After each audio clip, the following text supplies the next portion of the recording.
serva egípcia, por nome Agar, disse Sarai a Abraão: eis que o Senhor me tem impedido de dar alguns filhos. Toma, pois, a minha serva, e assim me edificarei com filhos por meio dela. E Abraão anuiu ao conselho de Sarai. Então Sarai, mulher de Abraão, tomou a Agar, egípcia, sua serva, e deu-a por mulher a Abraão, seu marido, depois de ter ela habitado por 10 anos na terra de Canaã. Ele a consumiu e ela concebeu. Vendo ela que havia concebido, foi sua senhora por ela desprezada.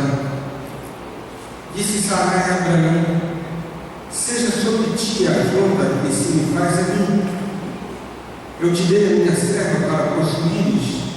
Ela, porém, vendo que concebeu, desprezou-me. Julgue o Senhor entre mim e ti. Respondeu Abraão a Sarai: a tua serva está nas tuas mãos. Procede segundo melhor te parecer. Sarai humilhou-a e ela fugiu de sua presença. Tendo-a achado o anjo do Senhor junto a uma fonte de água no deserto, junto à fonte no caminho do sul, disse-lhe: Agar, serva de Sarai, de onde vens e para onde vais? Ela respondeu: fujo da presença de Sarai, minha senhora. Então lhe disse o anjo do Senhor: volta para tua senhora e humilha-te sob suas mãos. Disse-lhe mais o anjo do Senhor: multiplicarei sobremodo a tua descendência de maneira que por numerosa não será contada. Disse-lhe ainda o anjo do Senhor: concebeste e darás à luz um filho, a quem chamarás Ismael, porque o Senhor te acudiu da tua aflição. Ele será entre os homens como um jumento selvagem. A sua mão será contra todos, e a mão de todos contra ele, e habitará fronteiro a todos os seus irmãos. Então ela invocou o nome do Senhor, que lhe falava: tu és Deus que vê. Pois disse ela: não alguém eu neste lugar para que ele me vê. Por isso aquele poço se chama Beer-Lahai-Roi. Está entre Cádiz e Bered. Agar deu à luz um filho a Abraão, e Abraão, seu filho, que lhe dera Agar, chamou-lhe Ismael. Era Abraão de 86 anos, quando Agar lhe deu à luz Ismael. Vamos orar. Deus eterno, mais uma vez queremos te dar graças pela bênção de estar na tua casa, te adorando, te prestando culto, e tendo o privilégio especialíssimo de ouvir a tua santa palavra. Ajuda-nos a considerá-la, a entendê-la, que teu Espírito ilumine o nosso entendimento para que tenhamos uma compreensão correta daquilo que o Senhor deixou registrado para nós de forma inspirada, para a nossa instrução, para a nossa orientação, para a nossa repreensão, para que sejamos consolados também naqueles momentos difíceis da nossa vida. Pedimos que não apenas o Senhor ilumine a nossa mente para que compreendamos o texto sagrado, mas que o teu Espírito mova a nossa vontade para te obedecer e que tenhamos aquela resolução forte que procura fazer a tua vontade, mesmo que isso exija de nós um alto preço. Nós desejamos pagar um alto preço de fazer a tua vontade. E por isso nós te suplicamos nesta noite que o Senhor incline o nosso coração para te obedecer naquilo que a tua palavra nos desafia. E em nome do Senhor Jesus que nós oramos. Amém. Lembretes para casar. crentes. Talvez seja o título apropriado para essa história que nós acabamos de ler aqui no capítulo 16 de Gênesis. É um capítulo reconhecidamente importante do ponto de vista teológico. Se você for para o Novo Testamento, você vai ver que quando Paulo escreve para a igreja da Galácia, ele usa essa história envolvendo Sara e Agar para dizer que nós temos um simbolismo importante por trás de toda essa trama. Agar é símbolo da aliança que gera uma escravidão, quando na verdade Sara é símbolo daquela aliança que Deus estabelece com aqueles que fazem parte da sua própria família. Você pode ver isso lá em Gálatas capítulo 4, do verso 21 até o verso 31. Além do mais, esse texto parece ser importantíssimo do ponto de vista doutrinário, porque ele está justamente entre o capítulo 15 e o capítulo 17. E se você não tem uma compreensão clara do que esses dois capítulos representam, eu quero relembrar que no capítulo 15 de Gênesis você tem nada menos do que o próprio Senhor firmando uma aliança com o patriarca Abraão. Um capítulo importantíssimo do ponto de vista da economia da salvação. Tão importante que você vai ver os escritores do Novo Testamento lançando mão de Gênesis 15, versículo 6, para dizer que Abraão, o pai da fé, não foi salvo por alguma potência ou faculdade com a qual ele nasceu.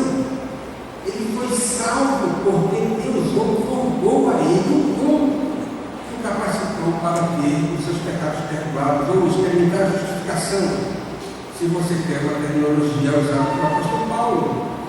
Esse texto de Gênesis 15, verso 6 é fundamental para a compreensão do que significa a salvação. Assim isso aconteceu com aquele que reconhece também o pai da fé. Deus não pode prescrever uma experiência diferente para nós. E esse é o argumento dos autores do Novo Testamento que lançam mão de Gênesis capítulo 15, verso 6. Mas e no capítulo 17? No capítulo 17 você tem a reafirmação desse pacto que Deus estabeleceu com Abraão. Portanto, eram dias profundamente intensos para a família daquele que Deus escolheu para que, através da sua descendência, o grande plano da redenção pudesse ser consumado definitivamente na história. Esse capítulo também tem um valor prático e exortativo que nós não podemos desprezar. Preste atenção. Nós não estamos aqui lendo uma história envolvendo personagens sem significação. A história ela envolve nada menos do que Abraão e Sara, um dos casais mais distintivos que nós temos em toda a história do Antigo Testamento, reconhecidamente gigantes na fé. Se você for observar o apóstolo Pedro, quando ele procura oferecer um exemplo para as mulheres piedosas dos seus dias, ele lança a mão de Sara como sendo uma das melhores ilustrações que nós temos no Antigo Testamento sobre a piedade de uma mulher crente. E de Abraão, eu não preciso nem mencionar nada a respeito do patriarca. E ele é reconhecidamente o pai da fé na história bíblica. Portanto, são dois personagens da mais alta dignidade do ponto de vista espiritual.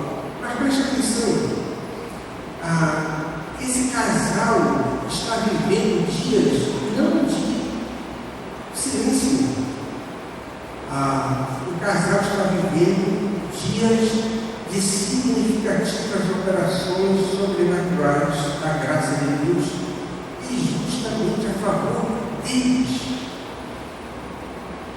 Isso é atordoador. Isso nos deixa, então, perplexos, porque você tem gigantes envolvidos nessa história e você você tem um casal da mais elevada estatura espiritual passando por momentos extremamente significativos. E sabe qual é a pergunta? Irmãos, como é que pessoas tão grandes, do ponto de vista espiritual, vivendo momentos tão significativos, tão intensos, tão marcantes, de operações excepcionais da graça de Deus, como é que um casal assim derrama na pista, dá uma cabeçada dessa, fracassa, no certo sentido, do ponto de vista espiritual. Irmãos, aqui nós temos uma das lições espirituais para casais que nós mais deveríamos lembrar. E se você prestou atenção um pouco na leitura, tem uma divisão natural do texto. Aí, nos 6 primeiros versos, você pode notar que Abraão e Sara, eles ocupam o centro da narrativa. Mas a partir do verso 7, você tem foco em Agar. E aí, nos últimos versos, no verso 15 e 16, você tem Ismael. Em cada uma dessas partes do texto, nós aprendemos instruções que nós jamais deveríamos esquecer. Eu quero compartilhar com vocês hoje à noite essas lições. A primeira é essa daqui, ó. Mas você diz, olha, eu sou crente, sou um casal, minha esposa é crente. Eu nasci no lar evangélico, nós temos 30 anos de carreira espiritual. Já passamos por poucas e boas. Temos uma certa maturidade. Será que nós já não alcançamos a imunidade? A resposta é não. Não há imunidade espiritual nem para um casal mais maduro da terra, na fé, que já passou por este mundo. Abraão e Sara tropeçam vergonhosamente. Olha que coisa interessante, em dois sentidos. Eles eram crentes, mas eles se comportam como incrédulos em relação à maravilhosa promessa de Deus. Como é que uma mulher crente da estatura de Sara e patriarca, o pai da fé, podem se comportar de maneira tão incrédula? Mas se comportar. E como é que eles podem agir de forma tão perversa, se eles são exemplos de piedade? Mas isso pode acontecer. O que pertence para nós, irmãos, os traços de incredulidade que nós vemos aqui nessa história. O primeiro deles, a impaciência carnal que se apropriou daquela mulher em relação ao cumprimento da promessa de Deus.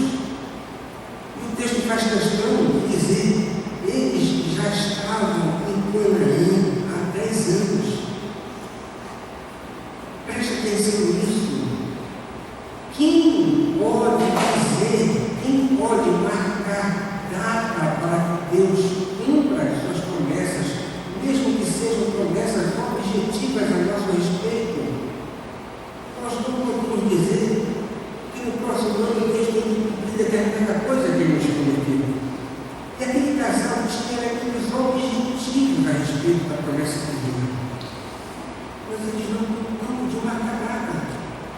Mas, no certo sentido, eles revelaram uma impaciência carnal. Não foi uma impaciência espiritual. Assim, nós tínhamos marcado vigília, jejum. Foi uma impaciência carnal. Segunda coisa, eles lançaram mão do expediente, reconhecendo o suspeito, uma prática mundana que eles trouxeram lá de onde eles saíram, da Mesopotâmia, um arranjo cultural daquela região. Seria mais ou menos hoje encomendar uma barriga de aluguel. Na linguagem de hoje, foi essa a proposta de Sara para Abraão. Terceiro, notadamente nós vimos nessa história uma inversão de papéis. Querido casal, assimile isso. Quando a gente inverte os papéis dentro de casa, não está certo. Eu lhe garanto que a inversão de papéis, ela provoca muita confusão e que nós não temos a menor condição de dimensionar o grau de uma confusão que pode ser gerada no seio de uma família pela inversão dos papéis. Você deve ter prestado atenção desde o fim. A ideia de uma barriga de aluguel foi de Sara. Ela consultou o marido: olha, tem uma serva, pastor Silvio, veja, naquele capítulo 12, quando nós fugimos para lá desautorizadamente. E aqui nós temos uma outra lição. Quando você faz alguma coisa contrária à vontade de Deus, é possível que você volte um embrulho do qual você não vai poder se livrar. E aquela escrava representou para o casal um tremendo embrulho que eles trouxeram daquela fuga desautorizada para o Egito. Você tem registro de Gênesis capítulo 12. Então Sara tem uma ideia e sopra a ideia para Abraão, que como líder espiritual na casa tinha que ajuizar do ponto de vista divino se aquilo procediu ou não. Na verdade, Abraão tinha que chegar com a sua esposa e dizer: minha filha, a sua ideia pode ser genial, mas ela está contramão da promessa divina. Nós não podemos fazer isso. Mas olha aí o verso 2, na parte B. Uma das expressões mais melancólicas que você tem em toda a Escritura. Eu me garanto. Olha o que diz o texto. Depois que Sara soprou a ideia, o texto diz: Abraão anuiu ao conselho de Sara. Que tragédia! O homem que tinha a responsabilidade diante de Deus para ajuizar os caminhos a serem tomados pela própria família. Não agiu como sacerdote do lar, falhou, concordou com aquela proposta incrédula da sua esposa, sem oferecer à incredulidade qualquer tipo de resistência. E o que é que vai acontecer? Uma grande confusão.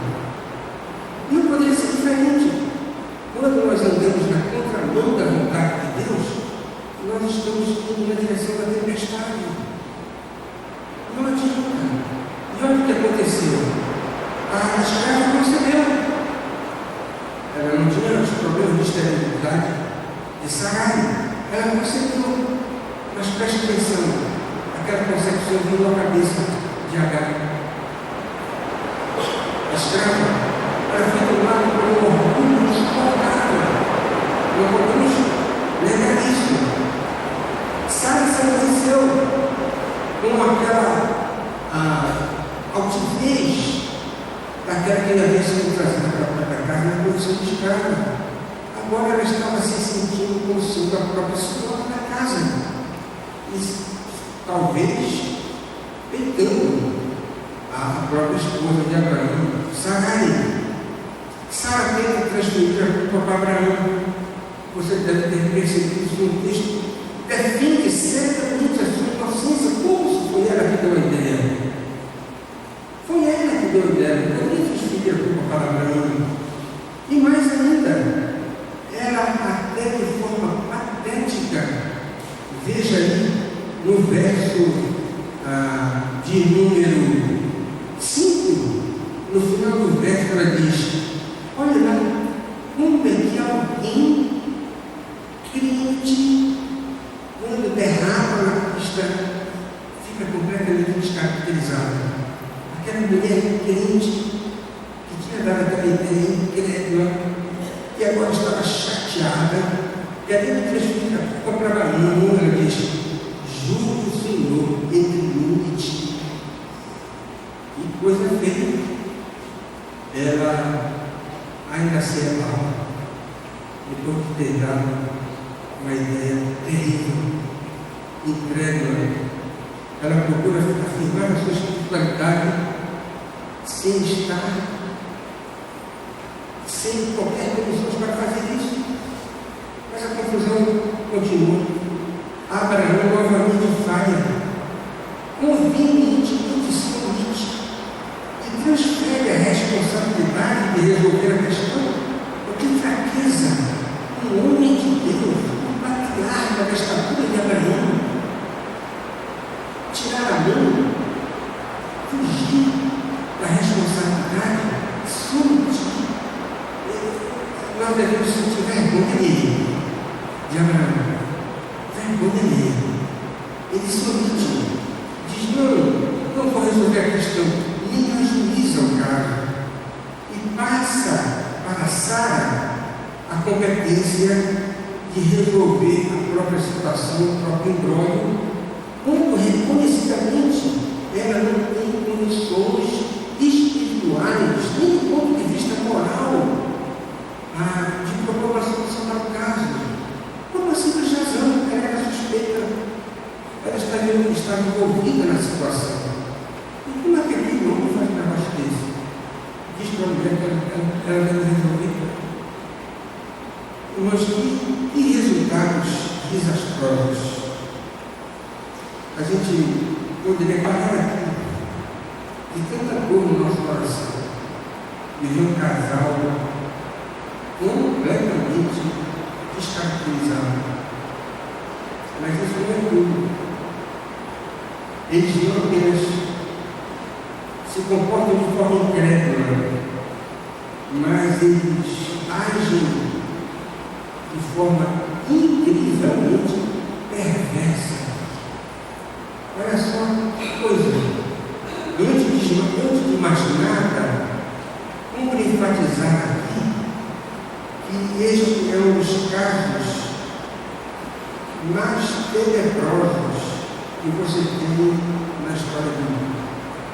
Sem dúvida alguma, um dos crimes mais hediondos que você tem na descrição das Escrituras. E a gente pode dizer: olha, a Bíblia é mesmo um livro inspirado. Sabe por que a Bíblia é um livro inspirado? Um dos traços da inspiração das Escrituras é que ela não se furta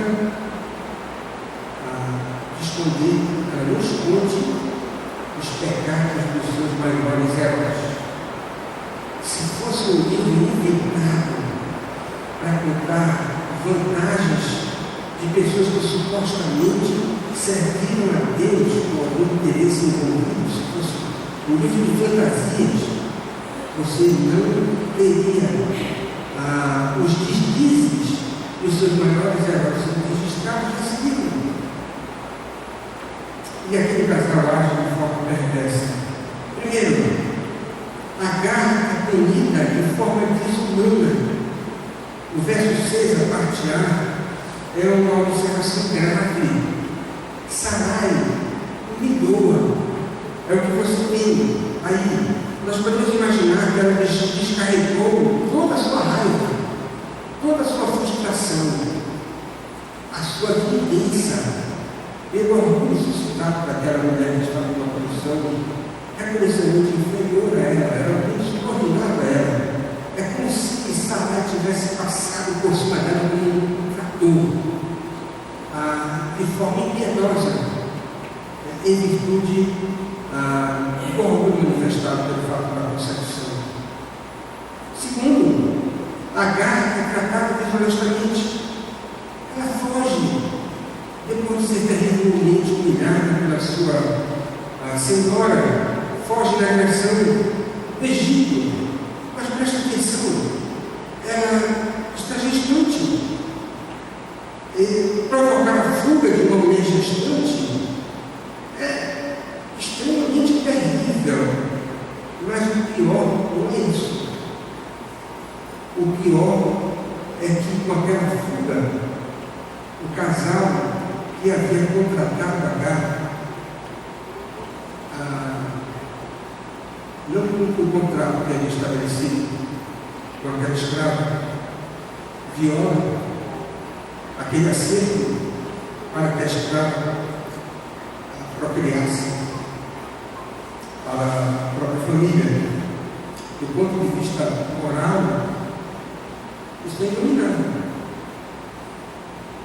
Mas terceiro, Agar é despedida cruelmente. Ela sai de casa, viaja alguns dias até chegar às vizinhanças de Cádiz, no deserto. Não me distante, nós sabemos que um poucos meses ela estava.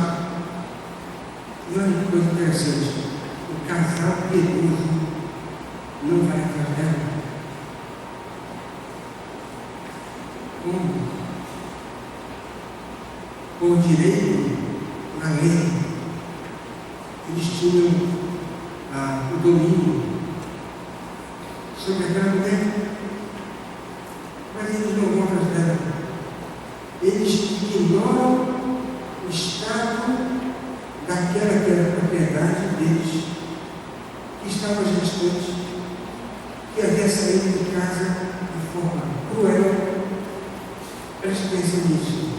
Mesmo que o casal tenha ciência que aquela mulher que saiu de casa humilhada, ela tinha resolvido uma criança que havia sido gerada pelo próprio patriarca.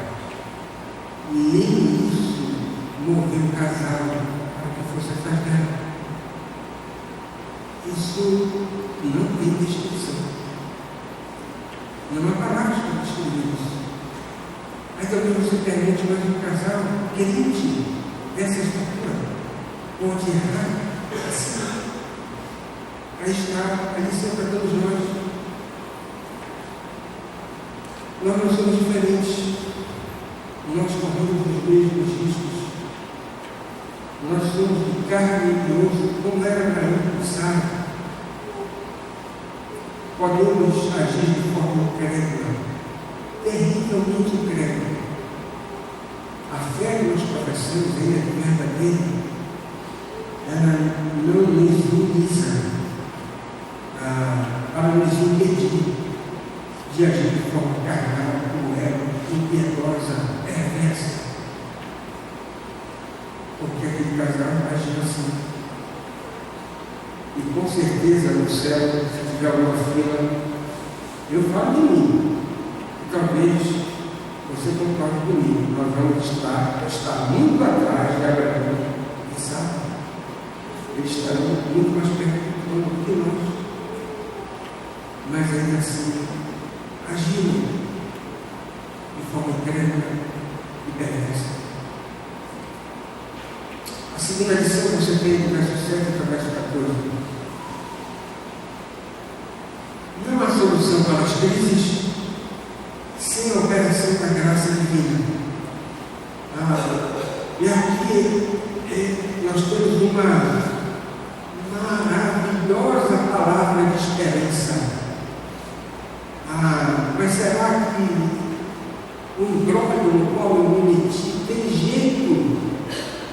Eu quero pacificar a sua mente, o seu coração, dizendo a qualquer que seja o imbróglio que você se meteu, tem jeito. Não há impossíveis para a graça de Deus. Essa é a grande lição que nós aprendemos aqui nessa história. Se a situação toda fosse deixada nas mãos dos homens, nós teríamos um desfecho trágico, terrível, um final absurdamente infeliz. Agar voltaria para o Egito. Então ela tinha sido trazida e ela iria voltar para lá com uma amargura no coração irreparável. Porque, diante de tudo aquilo que eu já mencionei, o tratamento que ela recebeu, o coração dela estava azedo, magoado, ressentido. Tudo aquilo que de aquela escrava estava experimentando. Mas, por outro lado, se a história fosse deixada nas mãos dos homens, o casal iria agir bem interiormente, com uma culpa, preste atenção, que o tempo não seria capaz de apagar. Culpa não se apaga com o tempo. Culpa se apaga com expiação, com confissão, com entrega, com arrependimento, com renovação de votos. Vocês imaginaram se aquela escrava vai embora? Como é que aquele casal ficaria? Eu não sou capaz de imaginar, mas eu acho que eles teriam um surto e morreriam como um fato fulminante, porque não seriam capazes de conviver com uma culpa dessa dimensão. Mas, irmãos, ainda bem que agora, nesse segundo parágrafo do nosso texto, você vai ver as operações da graça de Deus. É a graça que vai aproximar Deus do próprio pecador. Olha que detalhe interessante aí no verso 7. É Deus quem acha Agar. Não é ela que acha Deus. É Deus que veio no encontro daquela escrava, sem diminuir a sua responsabilidade em toda aquela situação. Ela certamente tinha parte da culpa. Mas Deus vai no encontro dela. Sabe por quê? Essa é a essência daquilo que a Bíblia nos ensina sobre o que é graça, favor merecido de Deus, a aproximação divina de pecadores que não possuem nenhuma espécie de mérito. E para mim, aqui há um traço que me impressiona profundamente. É o primeiro registro objetivo que você tem na história do Antigo Testamento do aparecimento dessa figura majestática que é descrita como o anjo do Senhor. No capítulo 16, casada do cara lembrado dessas almas, o anjo do Senhor. Sabe quem é o anjo do Senhor? É Jesus Cristo, a segunda pessoa da Trindade. Irmãos, é impossível não ver nessa figura amorosa, graciosa, misericordiosa, que vai ao encontro do pecador para restaurá-lo, para resolver aquele imbróglio. É impossível não enxergar as insígnias do bom pastor. É o bom pastor que vai ao encontro daquela mulher, porque ela está precisando. E só o bom pastor é capaz de tratar do seu coração e resolver aquela situação. E é por isso que você tem aí no verso 8 a graça tratando adequadamente o pecador. E no verso 8 você tem esse tratamento começando com uma pergunta-chave. Agar, serva de Sarai, como é que ele sabe o nome do escravo? Deus, onisciente. E como é que ele sabe que ela é serva de Sarai? É um bom pastor, que conhece todas as coisas. E o que vives? E para onde vais? Mas que pergunta significativa. Você não tem aqui a insinuação de ignorância. O anjo sabe de tudo, mas na sua sabedoria ele resolve interrogar a escrava para dar oportunidade para que ela possa se preocupar. Fala aí, conta aquilo que aconteceu, o que é que está no teu coração.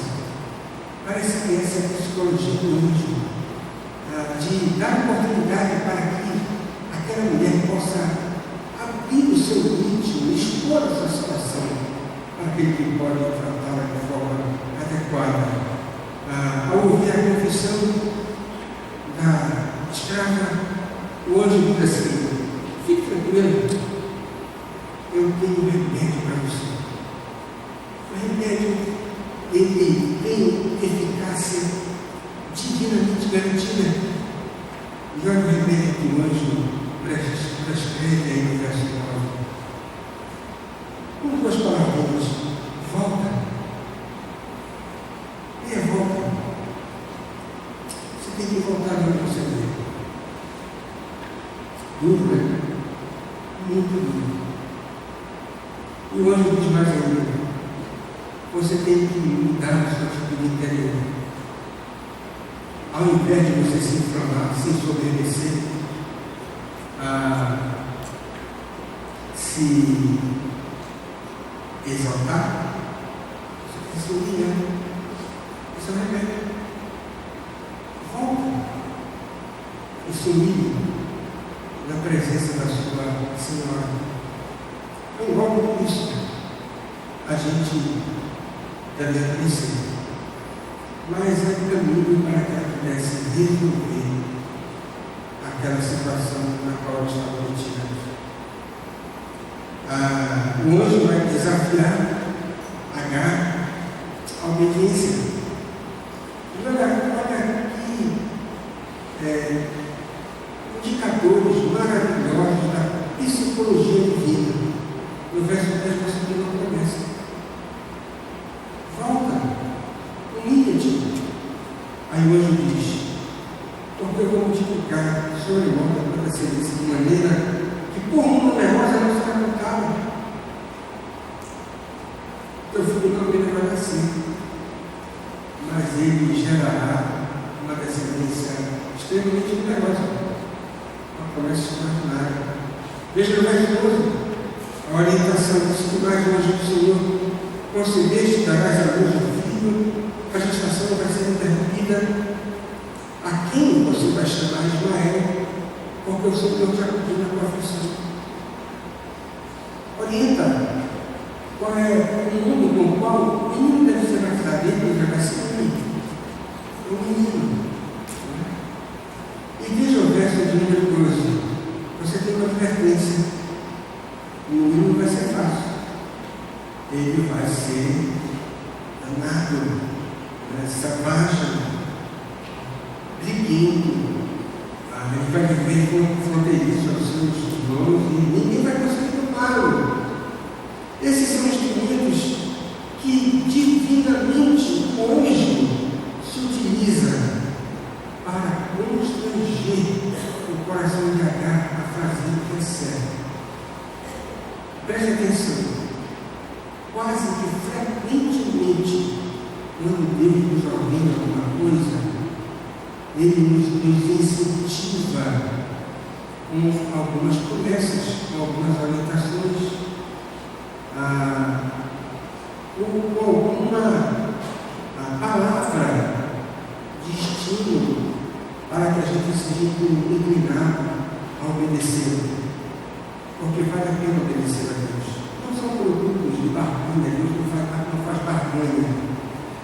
Mas como o extraordinário conhecimento da natureza humana, Deus sabe que nós precisamos de incentivo, de motivação, de desafio. E o texto termina nos informando que o pecador foi completamente restaurado. Veja o verso 13. Agar continua e tem a sua visão espiritual completamente corrigida. Já imaginaram? Uma mulher com verdadeiro parafuso espiritual. E agora ela tem aquele encontro maravilhoso com o bom pastor. E o encontro é tão poderoso e eficaz que toda a nuvem negra que pairava sobre a cabeça daquela mulher é dissipada.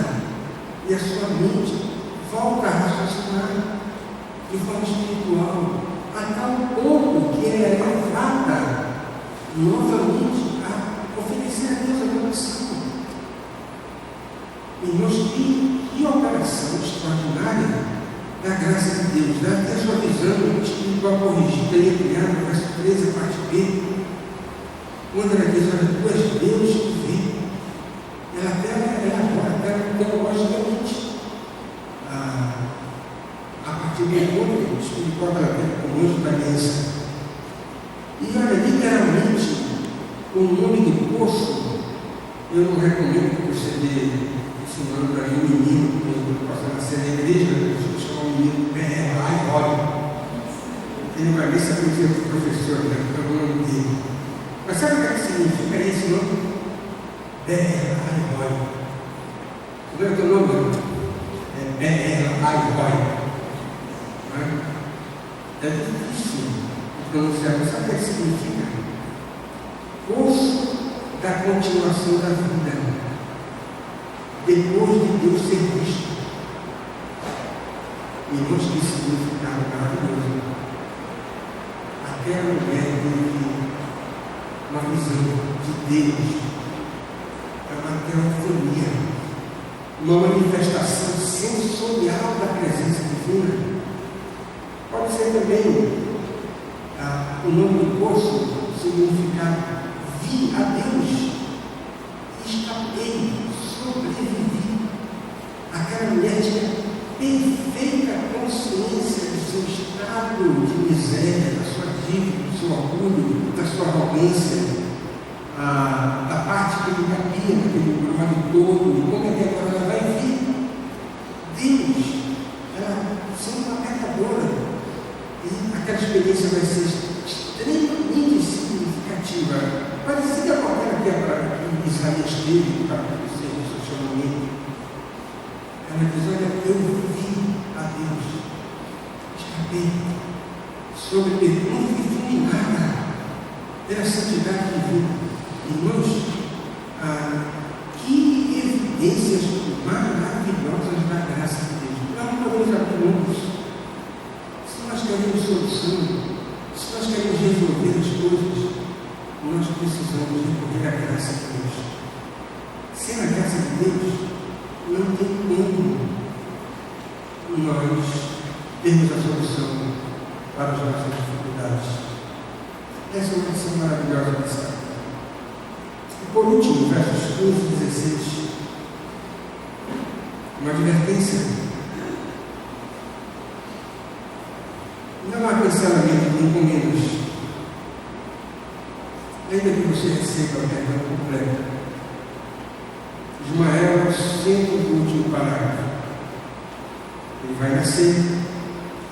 Nós temos até a indicação da sua trajetória histórica. E quando isso acontece, nós chegamos à conclusão que Deus perdoa completamente o pecado. Mas ele não se sente culpado. Você tem isso em 4 textos significativos do Antigo Testamento. Se você quer anotar, note. Êxodo 34, 7. Você tem isso lá. Em Números, capítulo 14, verso 18, essa verdade é repetida. Lá em Salmos 99, verso 8, você tem a terceira vez. E para você não dizer que os profetas não falaram isso, lá vai, Naum, profeta Naum, capítulo 1, verso 3. A mesma verdade sendo repetida na lei, nos livros poéticos e salmos e nos proféticos. O mesmo princípio, que Deus é extremamente longânimo, misericordioso, assaz benigno, perdoado. Perdoa a transgressão, mas não para ser culpado.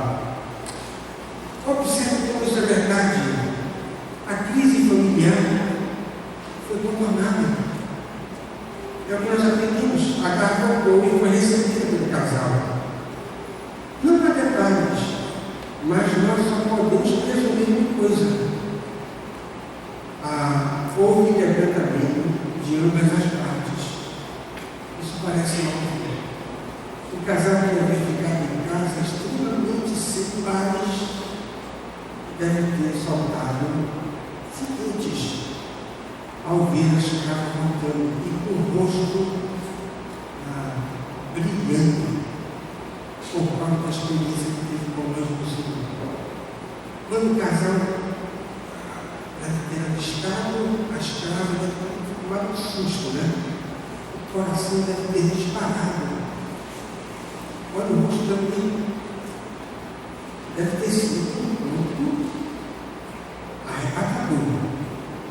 A experiência da escrava, irmãos, foi indescritivelmente contundente.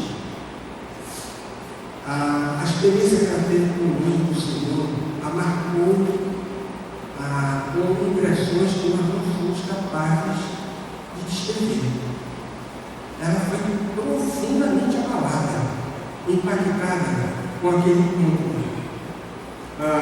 Que coisa interessante, você pode observar que Abraão volta para o lugar de onde ele deveria ter saído. Que lugar é esse? De sacerdote do lar. Aquele que recebeu de Deus a função de liderar a família. E o texto diz isso de uma forma direta. É ele que enganou para o caminho. Significa dizer que a escrava compartilhou da experiência. A vontade que ele já tinha no menino, se fosse Israel. Ele então batiza o menino com o nome que Deus havia sugerido. Olha que coisa interessante. Sara também é colocada novamente no seu devido lugar. Ela não pode ser cabeça da família. Deus não a preparou para exercer esse papel. Mas onde está que Sara voltou ao lugar de submissão? Veja aí no verso 15, no verso 16. Se você acha que não sabe, entende. Ela nem mencionada afora. Ela foi colocada no lugar onde ela deveria ficar, no lugar de submissão. O menino recebe o nome designado por Deus. A experiência da escrava foi validada, referendada pelo casal. Sabe por quê? Como assim já viu? Aquele encontro que a escrava teve com aquele personagem mais estático, o anjo do Senhor, era alguém que o casal também conhecia. E aquilo que ela deve ter descrito acerca das insígnias daquele personagem, o casal poderia dizer verdadeiramente consequentemente, porque Deus é assim. O casal conhecia o anjo do Senhor. Além disso, Ismael significa Deus ouve. E que coisa maravilhosa! O pai da fé batiza o menino, como sugerido pelo próprio Deus, indicando, ao validar essa sugestão, que a fé, olha lá que coisa interessante, a fé estava novamente cintilando com todas as suas cores naquele lar que deveria ser a expressão da piedade requerida por Deus. Que coisa maravilhosa! A fé voltou a ser o tônico da família. Deus ouve. É o nome do menino. Todas as vezes que naquelas manhãs o menino acordava mais cedo, e eles pronunciavam o nome do menino bravo. Deus ouve. Que coisa maravilhosa. Que emblema significativo da volta do exercício da confiança naquilo que nós devemos depositar toda a nossa esperança. Mas a segunda coisa, a família foi contornada, a crise foi contornada, mas lembrando assim em si. Ismael será sempre um elemento de tensão. E olha, não vai demorar. Lá na frente, no capítulo 21 de Gênesis, uma nova crise no lar de Abraão vai ser suscitada justamente por causa de Ismael, que vai brigar com Isaac. Os ismaelitas saíram como espinhos da árvore de Israel por toda a história. E sabe o que nós aprendemos disso? Aqui você tem um atalho desnecessário, com prejuízos indesejáveis que nem o pai da fé foi capaz de se livrar. O conflito árabe-israelense é irresolvível. Você sabe que tem no começo dessa bronca que você tem com o Oriente Médio, e que não vai ter solução. Quando foi isso que começou por esse deslize de Abraão, com Sara, a encomendar Agar, para que a criança fosse trazida lá, o casal. Em muitas experiências de desobediência, aqueles que transmitem a vontade de Deus encomendam para si mesmos problemas, e às vezes problemas tão grandes que vão machucá-lo pelo resto da vida, vitaliciamente, terão que administrar até o final dos seus dias quando estiverem aqui. Que advertência isso deve ter para nós? É uma verdade muito útil, mas talvez você pergunte: qual é a utilidade disso? Sabe qual é a utilidade dessa advertência? Ela serve para todas as vezes que nós planejamos desobedecer a Deus, pecar, nós possamos lembrar: eu posso estar encomendando um problema, um prejuízo, um mal, eu não vou me livrar mais toda a minha vida. Deve produzir temor em nós. Deixa eu fazer algumas perguntas para vocês hoje. Você conhece algum casal crente que passou por uma situação parecida?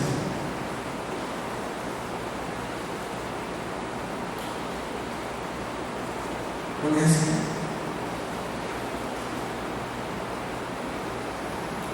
Ninguém está isento de passar por isso.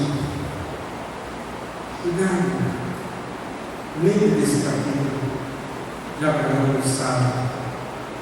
Deixa eu fazer uma outra pergunta para você. Há alguém aqui que está longe de Deus? E às vezes a gente vê na igreja o seguinte, né? As pessoas estão ouvindo: está longe do pastor, está falando tudo aquilo que está acontecendo comigo. Não, você está tratando algum aspecto da sua vida, ninguém me contou. É porque essas histórias das Escrituras são histórias típicas que se repetem na vida das melhores famílias de Londres. Olha aqui no Brasil. Ele me deu o Papa. Vocês estão longe de Deus. Talvez você pergunte: e agora? O pastor me pegou. E tem que dar a solução. Qual é o remédio? Então, preste atenção nas orientações que foram dadas a Agar. Siga o caminho de obediência, que ela decidiu seguir. Esse é o caminho. Mas talvez você pergunte: olha, muito duro, volta. Humilha-te. É muito duro para o meu ego. Aí talvez você pergunte: não tem um plano B? Eu queria lamentavelmente dizer que não existe um plano B. Só existe esse caminho. Esse é o caminho do arrependimento verdadeiro, para que a gente possa receber a verdadeira restauração da parte de Deus. E por último, há alguém aqui prestes a dar uma cabeçada? Olha, eu vou chutar o pau da barraca. Se alguém aqui está prestes a fazer isso, eu queria fazer com que você possa frear e desistir disso. Recue. Considere, preste atenção nisso. Considere que não vale a pena pagar o preço do pecado. Geralmente o pecado melhor pagar o preço para fazer a vontade de Deus. Infinitamente melhor. Que Deus possa ficar no seu coração. E essas verdades